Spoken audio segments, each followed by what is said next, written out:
안녕하세요. 네, 행복한 안식일입니다. 오늘 우리 청지기와 관련된 총회로 인해서 우리 많은 분들이 좀 경직돼 계신 것처럼 좀 보입니다. 우리 기쁜 안식일인 만큼 오늘 또 연합 안식일입니다. 물론 우리 어린이들과 또 청년들이 오늘 동계신학들하고 해서 청년과 어린이들이 이 자리에 함께 있지 못하지만 그래도 온 교회가 또 함께 모이는 또 의미 있는 안식일이기도 하죠. 우리 옆에 계신 분들과 안식의 기쁨을 한번 이제 나눠보시기 바랍니다. 행복한 안식일입니다.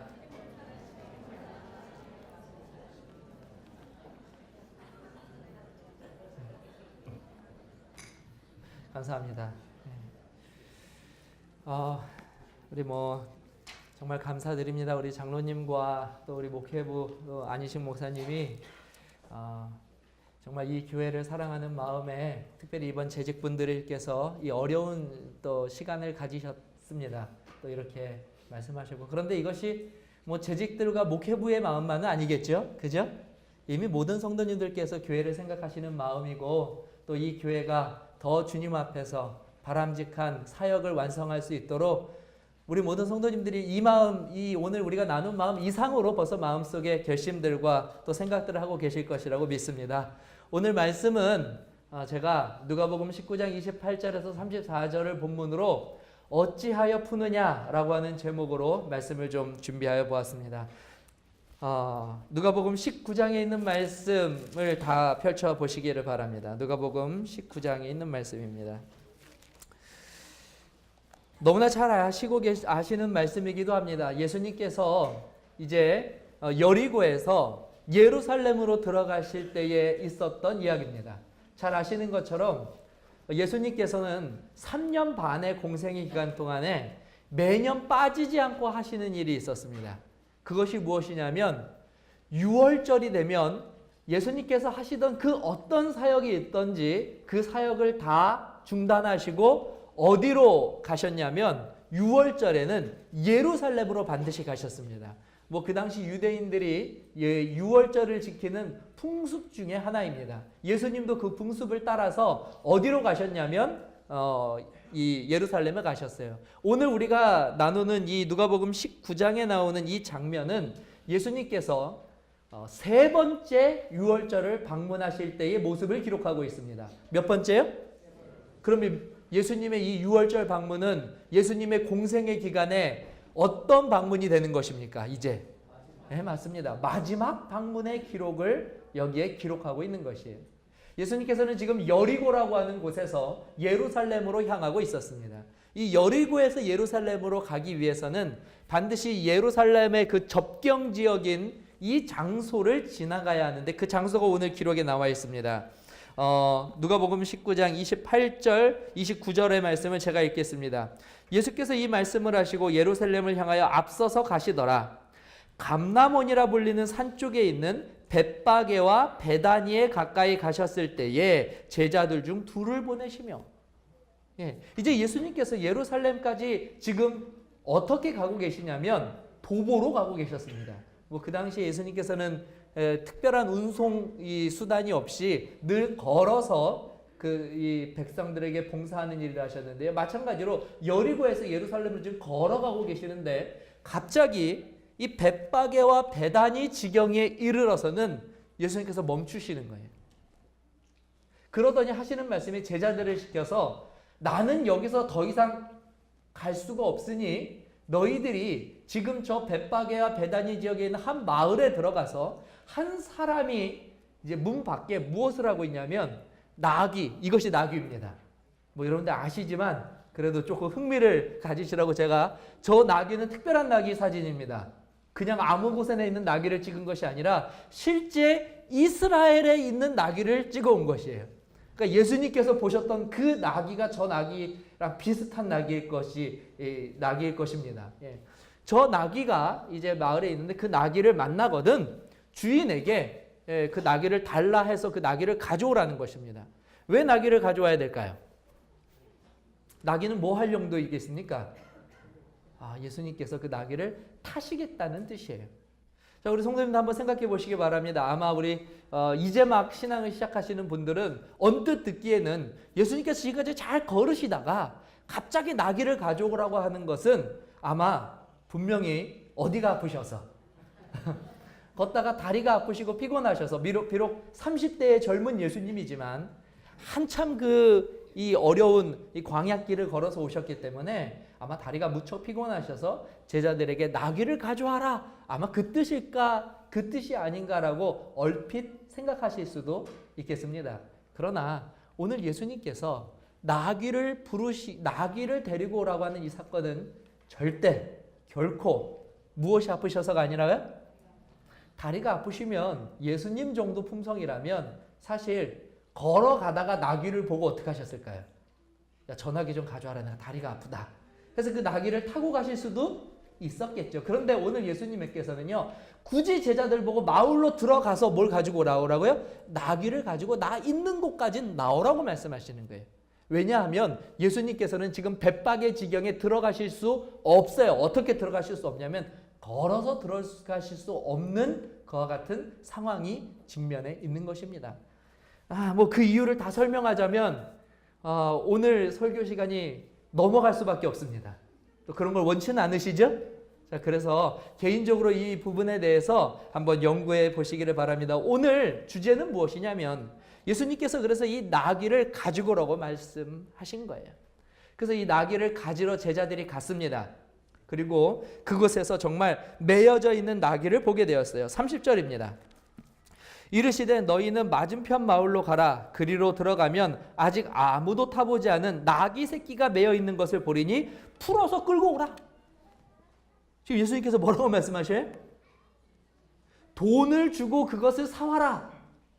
혹은 주인에게 양해를 구하라. 이 말씀도 아니고 나귀가 묶여 있거든. 뭐 하라고요? 풀어서 끌고 오라. 지금 예수님께서 무엇을 말씀하고 계시냐면 지금 이 말씀만 보면 이것은 도둑질입니다. 그렇죠? 그들의 물건도 아니고 예수님의 물건도 아니에요. 값을 치른 것도 아닙니다. 그냥 예수님께서 뭐라고 말씀하시냐면 나귀를 보거든 뭐 해오라고요? 그냥 풀어 와라.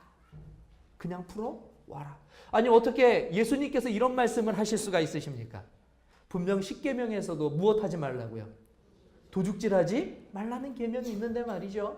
제자들이 의아해했단 말이죠. 예수님께서 도대체 왜 저러시나?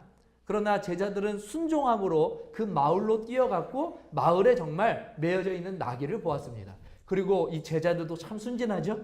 정말 예수님께서 시키는 대로 그 나귀를 풀어서 가져가려고 데리고 나왔다는 것입니다. 그러자 제일 많이 놀란 자가 누구였을까요? 맞습니다. 주인이 갑자기 이상한 무리들이 갑자기 달려오더니 말이죠. 자기 나귀를 둘러싸고 나귀를 풀러서 아무런 말도 없고 이유도 설명하지 않고 무엇하냐면 끌고 가는 것입니다. 그냥. 아마 주인이 지금 무엇을 하고 있었을지 몰라도 혼비백산에서 뛰어왔을 것입니다. 당신들 누구요? 소리쳤을 거예요. 도대체 우리 나귀, 내 나귀한테 지금 무슨 짓을 하는 것입니까?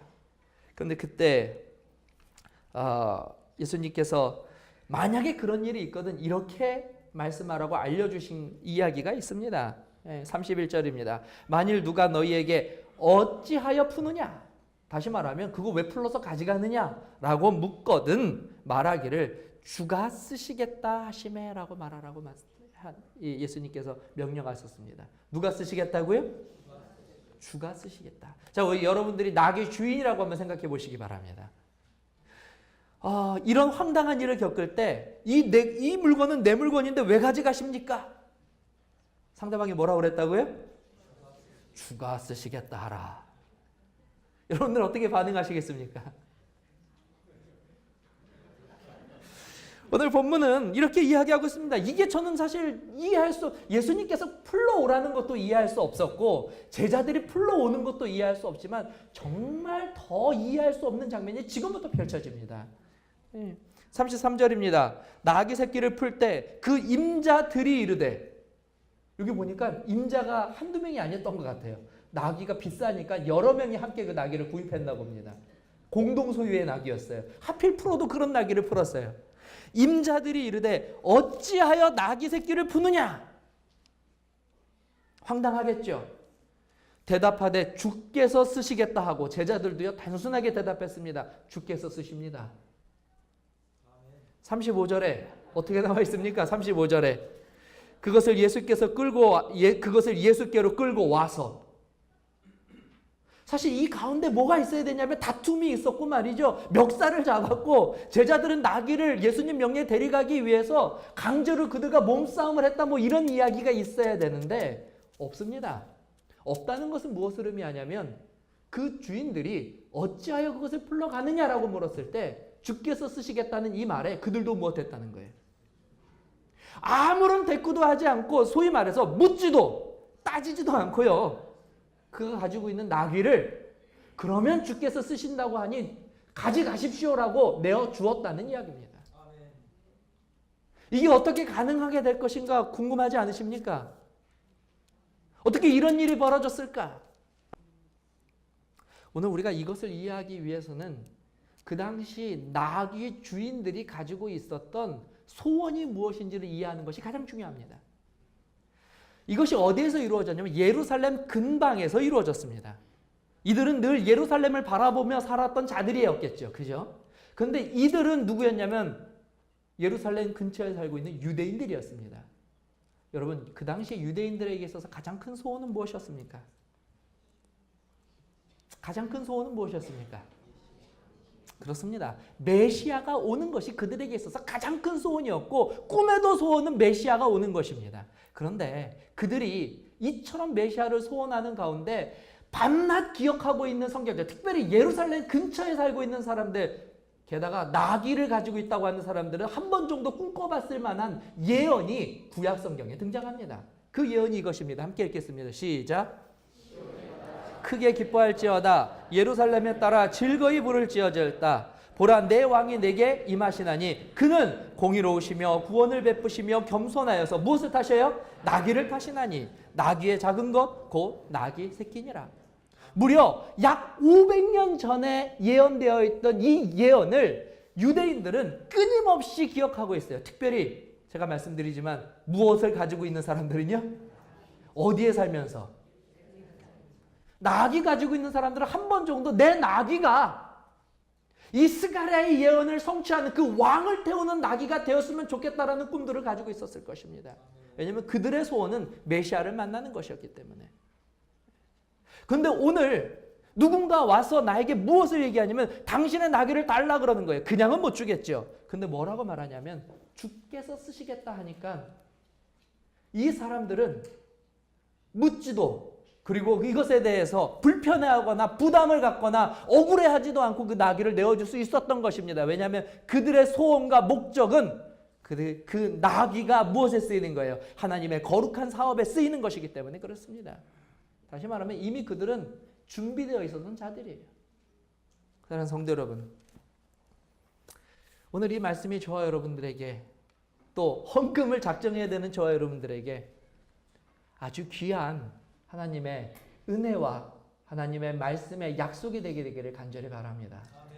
오늘 저와 여러분들은 우리는 메시아를 오시는 첫 메시아를 기다리지는 않지만 우리는 다시 오실 메시아를 기다리고 있습니다. 나귀를 빌려준 그 사람과 우리와 다른 사람이 아니라는 것이에요. 오늘 우리는 그 일을 위하여 부름을 받은 자들이고 그 일을 위하여 하나님께서 쓰시겠다고 저와 여러분들을 말씀하여 주신 바로 그와 같은 하나님의 일꾼들이자 하나님의 제자들이자 또 하나님의 증인들로 오늘 이 자리에 앉아 있는 것입니다. 오늘 말씀하십니다. 그 나귀를 쓰시겠다고. 저와 여러분들이 준비되어 있기를 주님의 이름으로 간절히 기원합니다. 우리가 그와 같이 하나님께 쓰여질 때에 오늘 예수님께서는 예루살렘에 무엇으로 들어가시냐면 이제 왕으로 들어가시게 돼요. 다 아시다시피 호산나 외침이 있고 종려나무를 흔드는 그것이 바로 이때에 벌어졌어요. 무엇을 타셔서요? 나귀를 타셔서요. 만약에 그 주인이 무엇을 내주지 않았다면, 나귀를 내주지 않았다면 예수님이 메시아로 그 예루살렘 성에 입성하실 수도 없으셨을 것입니다. 이번에 미얀마 선교를 갔다 오면서 제가 느낀 것은 더 이상 우리가 예수님 언제 오실지에 대해서 불평하셔서는 안 된다고 하는 생각을 저는 다시 한번 마음속에 확신하고 돌아왔습니다. 왜냐하면 땅끝까지 복음에 이르러야 예수님께서 이 땅에 오실 텐데 오늘 우리가 20년을 신앙을 하였던 30년을 신앙하였던 50년을 신앙하였던 상관없습니다. 왜 상관이 없냐면 미얀마에 가보았더니 미얀마 사람들의 95%가 여전히 복음을 듣지 못한 상태로 그대로 머물러 있어요. 중동 지역 우리가 잘 알고 있는 그 어마어마한 땅에 있는 사람들은 대부분의 사람들이 예수를 그리스도라고 증거하는 것조차 그들이 내가 예수를 믿는 사람이라는 것을 나타내는 것조차 두려운 가운데서 살아가고 있습니다. 아직도요. 우리가 해야 할 일이 여전히 많이 남아 있습니다. 그렇다면 그 일을 위하여 우리가 어떻게 쓰임 받아야 하겠습니까? 오늘 우리가 입으로 예수님 왜 이번 올해도 오시지 않습니까? 라고 우리가 하나님 앞에 불평하고 원망하고 앉아있을 때가 아닌 것입니다. 예수님께서는 오늘 저와 여러분들의 그 나귀를 쓰시기를 원하십니다. 그 일을 통하여 메시아로서 등극하기를 원하십니다. 하늘 새 예루살렘에 우리와 함께 들어가기를 원하고 계신다는 사실이에요. 그 역사를 이루기 위하여 오늘 저와 여러분들이 쓰임받는 하나님의 일꾼이 되시기를 간절히 바랍니다. 그와 같은 하나님의 일꾼들이 태능교회에서 또한 일어나기를 간절히 바랍니다. 그것이 바로 저와 여러분 되시기를 주님의 이름으로 간절히 기원합니다.